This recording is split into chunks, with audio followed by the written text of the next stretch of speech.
तो बच्चों कैसे हैं आप सब। बहुत बहुत स्वागत है आपका आज की इस वीडियो में। आज की इस वीडियो में हम देखने वाले हैं बच्चों क्लास 12th का जो हम पॉलिटिकल साइंस का इम्पॉर्टेंट क्वेश्चंस का सीरीज़ चला रहे थे। बेसिकली शॉर्ट इम्पॉर्टेंट क्वेश्चंस जो आपके टर्म 2 एग्जामिनेशंस में आ सकते हैं। तो उसी सीरीज़ का ये लास्ट वीडियो है। कहने का मतलब ये है कि आपका सेकेंड बुक का जो लास्ट चैप्टर है जिसका नाम है भारतीय राजनीति में आए नए बदलाव, ये पुराना नाम है और नया नाम आप अपनी स्क्रीन पर देख सकते हैं, भारतीय राजनीति प्रवृत्तियां और विकास। तो इस चैप्टर के बच्चों आज की इस वीडियो में हम लोग इंपॉर्टेंट शॉर्ट क्वेश्चंस देखने वाले हैं जो कि आपके टर्म 2 एग्जामिनेशंस के लिए बहुत ज़्यादा जरूरी होने वाला है। तो वीडियो को पूरा जरूर देखिएगा और पसंद आता है तो अपने सभी दोस्तों के साथ भी जरूर शेयर कीजिएगा। और जिन बच्चों को नहीं पता है उनको मैं बताना चाहूँगा कि हमने इससे पहले आपके जो टर्म 2 एग्ज़ाम के अंदर जितने भी चैप्टर्स आ रहे हैं पॉलिटिकल साइंस के, उन सभी के इम्पॉर्टेंट शॉर्ट क्वेश्चंस बना दिए हैं चैप्टर वाइज, जो कि आपके टर्म 2 एग्जामिनेशंस के लिए बहुत ज़्यादा ज़रूरी है, टर्म 2 एग्जामिनेशंस के लिए। तो अगर आप उन वीडियोस को देखना चाहते हैं उन इम्पॉर्टेंट क्वेश्चंस की वीडियो को, तो डिस्क्रिप्शन में आपको लिंक मिल जाएगा, आप उस पर क्लिक करके देख सकते हैं। तो चलिए वीडियो को शुरू करते हैं।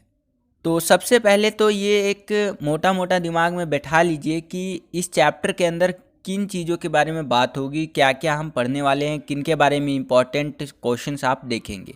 तो यहाँ पर आप लिखा हुआ देख सकते हैं, मैंने आपके लिए लिख दिया है ताकि आपको आसानी हो थोड़ा। बेसिकली इस चैप्टर के अंदर हम लोग 1989 यानी लगभग 1990 मान लीजिए, 1990 के बाद जो भारतीय राजनीति में नए बदलाव आए हैं उन्हीं के बारे में देखेंगे, चाहे वो आर्थिक हो, सामाजिक हो या राजनीतिक बदलाव हो। ठीक है, भारतीय राजनीति में जो नए बदलाव आए हैं उनके बारे में हम लोग बेसिकली देखने वाले हैं। ठीक है, तो चलिए शुरू करते हैं। तो देखिए सबसे पहले क्वेश्चन यहाँ पर आप देख सकते हैं, इसको समझ लीजिए, कई बार पेपर में पूछ लेता है इसलिए मैंने ये फुल फॉर्म आपके सामने लिख दिया है। एनडीए और यूपीए का फुल फॉर्म आपसे कई बार पेपरों में पूछ लेता है। तो देखिए जो आपका एनडीए है, एनडीए को इंग्लिश में कहते हैं आपका नेशनल डेमोक्रेटिक अलायंस, यानी कि हिंदी में उसी को हम लोग क्या कह देंगे, आपका राष्ट्रीय जनतांत्रिक गठबंधन। और यूपीए जो है आपका, यूपीए को इंग्लिश में कहते हैं यूनाइटेड प्रोग्रेसिव अलायंस, हिंदी में इसको कह देंगे संयुक्त प्रगतिशील संगठन। बेसिकली ये आप बोलेंगे सर एनडीए और यूपीए क्या होता है, तो आप जैसे अब भाजपा है, ठीक है, तो और कांग्रेस है, आम आदमी पार्टी है, इस तरह से तो ये सारी पार्टियां जो हैं चाहे तो एनडीए के उसमें आती हैं, गठबंधन में आती है, या फिर यूपीए के गठबंधन में आती है। जैसे कांग्रेस वगैरह जो है यूपीए के गठबंधन में आती हैं। ठीक है, तो आई होप कि आपको समझ में आ गया होगा। ये एक नंबर का क्वेश्चन में कई बार पूछ लेता है। अब कुछ क्वेश्चंस है जो कि आपको कमेंट सेक्शन में कमेंट करके बताना है। मैंने पहले भी इन क्वेश्चंस को डिस्कस किया है आपके साथ। दूसरा क्वेश्चन है एग्जांपल के लिए कि भारत की नई आर्थिक नीति कब लागू की गई थी, अपना उत्तर जो है कमेंट करके बताना है। किस सन में कौन सा ईयर था जिसके अंदर भारत की जो नई आर्थिक नीति थी वो लागू की गई थी, तो आप वो मुझे कमेंट करके बताइए। आगे चलते हैं, अगला क्वेश्चन देखिए। अगला क्वेश्चन है हमारा तीसरा क्वेश्चन। तीसरा क्वेश्चन क्या पूछ रहा है बच्चों, ध्यान से देखिए। यहाँ पर प्रश्न पूछ रहा है कि 1990 के बाद भारतीय राजनीति में आए किन्हीं दो महत्वपूर्ण बदलावों का वर्णन करें। ठीक है, ये नहीं वाला काट देते हैं, मिसटाइप हो गया है। ठीक है, तो जो दो महत्वपूर्ण बदलाव आए हैं भारतीय राजनीति में 1990 के बाद वो आपको बताना है यहाँ पर। ठीक है, तो यहाँ पर ध्यान से देखिए, आप यहाँ पर लिखा हुआ भी देख सकते हैं, ये मैंने आपका जो सपोर्टिंग है उसमें से लिया है एज इट इज। लिखा हुआ क्या है बच्चों कि 1990 के पश्चात भारतीय राजनीति में सामाजिक, आर्थिक व राजनीतिक स्तर पर देखा जाए तो कई बड़े बदलाव हमें देखे गए हैं, मतलब देखने को मिले हैं, जिन्होंने भारत की जो राजनीति है उसकी दशा व दिशा को बदल कर रख दिया है। ठीक है, ये एक भूमिका है जो आप अपने आंसर में लिख सकते हैं। अब दो महत्वपूर्ण बदलाव की मैं बात करूं तो यहाँ पर आप पहला लिख सकते हैं नई आर्थिक नीति आई, और दूसरा है गठबंधन की जो राजनीति है उसका उदय हुआ। नई आर्थिक नीति में क्या कह देंगे आप, एलपीजी हमें देखने को मिला। एलपीजी मतलब एल से बोले तो लिबरलाइजेशन, पी से बोले तो प्राइवेटाइजेशन, और जी से बोले तो ग्लोबलाइजेशन। ठीक है, ये चीज़ हमें देखने को मिली। ये सारी चीज़ें एक्सप्लेन करूंगा मैं आपको जब लॉन्ग क्वेश्चंस कराऊंगा उसके अंदर। शॉर्ट क्वेश्चन के अंदर ज़्यादा एक्सप्लेन नहीं किया जा सकता क्योंकि शॉर्ट तो शॉर्ट ही है ना। उसी प्रकार से यहाँ पर दूसरा देखिए, आप देखेंगे ना तो 1990 के बाद ही, 1989 के यानी कि 90 का ही मान लीजिए, तो 1990 के बाद ही हमें गठबंधन की सरकार देखने को मिली है। जब 2014 में नरेंद्र मोदी की सरकार आई, भाजपा सरकार, तब वहाँ पर हमें गठबंधन की सरकार का कह सकते हैं अंत हुआ, और 2014 के बाद से अभी तक जो है भाजपा की सरकार चल रही है। ठीक है, तो 1990 के बाद हमें गठबंधन की राजनीति देखने को मिली थी। ठीक है बच्चों, तो ये दो आप महत्वपूर्ण बदलाव लिख सकते हैं 1989 के बाद। आगे चलते हैं, अगला क्वेश्चन देखिए, चौथा क्वेश्चन कि गठबंधन सरकार से क्या अभिप्राय है, मतलब गठबंधन की सरकार होती क्या है बेसिकली। तो यहाँ पर देखिए उत्तर में कि एक से अधिक राजनीतिक दलों द्वारा मिलकर सरकार बनाना गठबंधन की सरकार कहलाती है। यानी कि एक राजनीतिक दल नहीं, करीबन मान लीजिए 2-3 राजनीतिक दल मिलकर के सरकार बनाते हैं, तब वो गठबंधन की राजनीति कहलाती है। जैसे कि मान लीजिए पंजाब में है, ठीक है, छत्तीसगढ़ में है, या अलग अलग वेरियस कोई भी स्टेट में हो सकता है। मान लीजिए कि पंजाब में अभी इलेक्शन होने वाले हैं, ठीक है,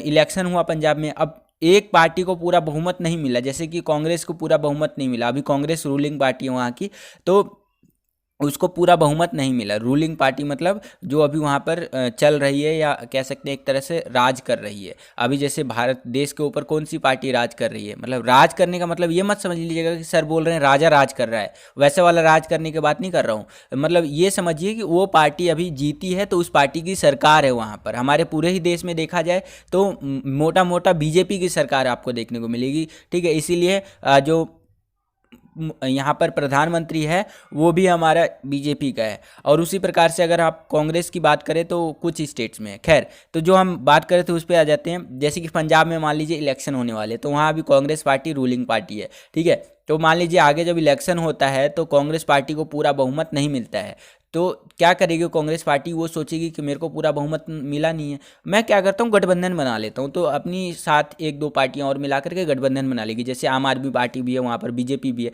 तो सोचेगा कि इनके साथ मिल करके गठबंधन बना लेता हूँ, तब क्या करेगा, सरकार बन जाएगा वहाँ पर। गठबंधन तभी बनता है जब किसी एक पार्टी को पूर्ण बहुमत नहीं मिलता है, लगभग सभी पार्टियों को समान जो है सो कि वोट प्राप्त होते हैं, ठीक है। तो आई होप कि समझ में आया होगा आपको गठबंधन सरकार क्या होता है। 1 नंबर के क्वेश्चन में कई बार आपसे पूछ लिया जाता है। एक क्वेश्चन है 5वां क्वेश्चन, जो मैं चाहूंगा कि आप सभी बच्चे कमेंट सेक्शन में इस क्वेश्चन को अटेंड करें, मुझे लिख करके बताएं कि ये होता क्या है। जब मैं लॉन्ग क्वेश्चंस डिस्कस करूंगा तो ये क्वेश्चन जरूर डिस्कस करूंगा आपसे, बहुत इंपॉर्टेंट है ये क्वेश्चन आपके पेपरों के लिए। मंडल मुद्दा क्या था, ये कई बारी पिछले 10 साल का क्वेश्चन पेपर उठा के देख लीजिए, कई बारी आपके पेपरों में आया है, ठीक है। तो अगर आप एक इंटेलिजेंट बच्चे हैं तो मैं चाहूंगा कि आप कमेंट सेक्शन में इस क्वेश्चन को अटेंड जरूर करें। चलिए अगला प्रश्न देखते हैं। अगला प्रश्न है साहबानो केस क्या था। देखिए साहबानो केस बहुत सिंपल है, आप समझिए इस चीज़ को। यहाँ पर आप लिखा हुआ भी देख लीजिए, मैं बता देता हूँ वैसे तो आपको। साहबानो केस ये समझिए कि एक मुस्लिम महिला थी, ठीक है, मुस्लिम महिला थी। अब वो क्या था, उनकी जो शौहर थे, मतलब उनके जो पति थे, वो उनसे अलग हो गए थे, ठीक है। अब लगभग 5 बच्चे थे मुस्लिम महिला के, और वो काफ़ी वृद्ध हो चुकी थी। तो वो क्या कह रही थी कि मुझे भत्ता दो, ठीक है। भत्ता मतलब कुछ पैसे तो, जिससे कि मैं अपना गुजर बसर कर सकूं, मैं अपने बच्चों का जो है सो कि पालन पोषण कर सकूं। किससे मांग रही थी, अपने पति से, और उनके पति जाने माने वकील थे, ठीक है। तो उनके पति ने कुछ टाइम तक उनको भत्ता दिया भी, लेकिन कुछ टाइम बाद जो है सो कि एक तरह से देना बंद कर दिया। तो वो इस चीज़ को लेकर के कहाँ चली गई, कोर्ट में चली गई, न्यायालय में चली गई, ठीक है। अब सुप्रीम कोर्ट में गई वो, सुप्रीम कोर्ट में जाने के बाद वहाँ का दरवाज़ा खटखटाया। वो दरवाज़ा खटखटाने से मतलब है कि वहाँ पे जा कर के उन्होंने याचिका दायर की कि हाँ मेरे शौहर जो है मुझे भत्ता नहीं दे रही है, नहीं दे रहे हैं, मैं अपने बच्चों का पालन पोषण कैसे करूँगी। तो सुप्रीम कोर्ट ने उनके हक में फैसला सुनाया कि उनके शौहर जो उनके पति है उनको 500 रुपये बाकायदा प्रति माह भत्ता देना पड़ेगा। उनके शौहर क्या कर रहे थे कि हर 3 महीने पे 4 महीने पे पैसे दे रहे थे, लेकिन उनके 5 बच्चे हैं और वो भी, ठीक है, तो हर 3-4 महीने पे पैसे देंगे तो कैसे काम चलेगा। तो सुप्रीम कोर्ट ने बोला कि 500 रुपये प्रति माह आप दीजिए इनको भत्ता, और ये अपना गुजर बसर कर सकेंगे। तो इस चीज़ को लेकर के तलाक करके उन्होंने क्या बोला कि मैं आपसे तलाक लेता हूँ, मैं आपको 1 भी रुपया नहीं दूंगा। और इस चीज़ को लेकर के बाद में बहुत बवाल हुआ था, ठीक है। कई सारी राजनीतिक पार्टियां आई, राजनीतिक स्तर पे कह सकते हैं पॉलिटिक्स हो गया साहबानो केस का, पूरा पॉलिटिक्स हमें देखने को मिला, ठीक है। तो मोटा मोटा 1 नंबर के क्वेश्चन में या 2 नंबर के क्वेश्चन में आप इतना समझ के चलिए कि साहबानो केस आपको आइडिया लग गया होगा। एक महिला थी जिनका अपने पति के साथ तलाक हो गया, पहले लड़ाई हुई और फिर तलाक हो गया। तलाक होने के बाद क्या महिला ने क्या किया, भत्ते की मांग की, उनके पति ने मना कर दिया। वो गई कोर्ट में, कोर्ट ने उनके हक में फैसला सुनाया और बोला उनके पति को कि 500 रुपये आपको प्रति माह अपनी पत्नी को देना पड़ेगा। लेकिन इस चीज़ को लेकर के धार्मिक रूप से बहुत ज़्यादा बवाल हुआ, फिर राजनीतिक बवाल हमें देखने को मिला, ठीक है। आगे चल के। तो ये चीज़ है। तो आई होप कि आपको शाहबानो केस का मोटा मोटा आइडिया लग गया होगा। जब लॉन्ग क्वेश्चंस डिस्कस करूंगा तो उसमें और भी अच्छे तरीके से डिस्कस करूंगा आपसे। अगला क्वेश्चन देखिए, अगला क्वेश्चन है 7वां क्वेश्चन की मंडल आयोग की मुख्य सिफारिशें बताइए। अब बोलेंगे सर आपने मंडल आयोग क्या है वो तो बताया नहीं, तो मंडल आयोग की सिफारिशें कैसे बता रहे हैं। देखो बेटा, मंडल आयोग जो है, मंडल मुद्दा, इसको एक्सप्लेन करूंगा लॉन्ग क्वेश्चन में। अब ये सारी चीज़ें अभी बताऊंगा, पहले ये क्वेश्चन देख लेते हैं। मंडल आयोग की मुख्य सिफारिशों की बात करें तो ये मंडल आयोग जो था आपका, ये बोल रहा था कि जो अन्य पिछड़ा वर्ग है यानी ओबीसी है, अदर बैकवर्ड कास्ट जो है, उनको जो सरकारी नौकरियां होनी चाहिए उनमें 27% जो सीटें हैं वो आरक्षण के तौर पे मिलना चाहिए। उसी प्रकार से दूसरा इन्होंने बोला सिफारिश के अंदर कि भूमि सुधारों को पूर्णतः लागू करना चाहिए। ठीक है, तो ये दो मुख्य इनकी सिफारिशें थी मंडल आयोग की। ठीक है, तो आई होप कि आपको समझ में आया होगा। और यही था आज का वीडियो। बोलेंगे सर सिर्फ 7 क्वेश्चन बताए इस वीडियो के अंदर, तो बताना चाहूँगा बच्चों, जो लास्ट के चैप्टर्स आपके बनते हैं ना, जैसे इससे पहला वाला जो चैप्टर आपका आपातकाल वाला कराया, ये भारतीय राजनीति में आए नए बदलाव, तो इन चैप्टर से लॉन्ग क्वेश्चन ज़्यादा पूछे जाते हैं, बाकायदा शॉर्ट क्वेश्चन कम आते हैं। ठीक है, तो जब मैं आपको लॉन्ग क्वेश्चन कराऊंगा तो उसमें बताऊंगा मैं आपको कि क्या है इंपॉर्टेंट क्या नहीं है। ठीक है, तो उन वीडियोस को भी अपना प्यार जरूर दीजिएगा। और आई होप कि आपको ये वीडियो पसंद आया होगा। अगर आपने इससे पहले की वीडियोस नहीं देखी हैं तो डिस्क्रिप्शन में आपको लिंक मिल जाएगा, आप जा करके देख सकते हैं। इस वीडियो को शेयर कीजिए। अगर आपको ये वीडियो पसंद आया तो लाइक कीजिए इस वीडियो को। अगर आप हमारे चैनल पर नए आ गए हैं और हमारे चैनल को सब्सक्राइब नहीं किया है तो चैनल को सब्सक्राइब कर लीजिए। क्या कर रहे हैं आप, बगल में आपको बेल का आइकन देखने को मिलेगा, उसको प्रेस करके ऑल पे क्लिक कर दीजिएगा। इससे आने वाले हमारे चैनल पर नए वीडियोज़ की नोटिफिकेशन सबसे पहले आपको मिल जाया करेंगी। आज के लिए इतना ही बच्चों, मिलता हूँ आपसे अगली और एक्साइटिंग वीडियो में। तब तक के लिए खुश रहिए, खुश रखिए सभी को। जय हिंद, वंदे मातरम।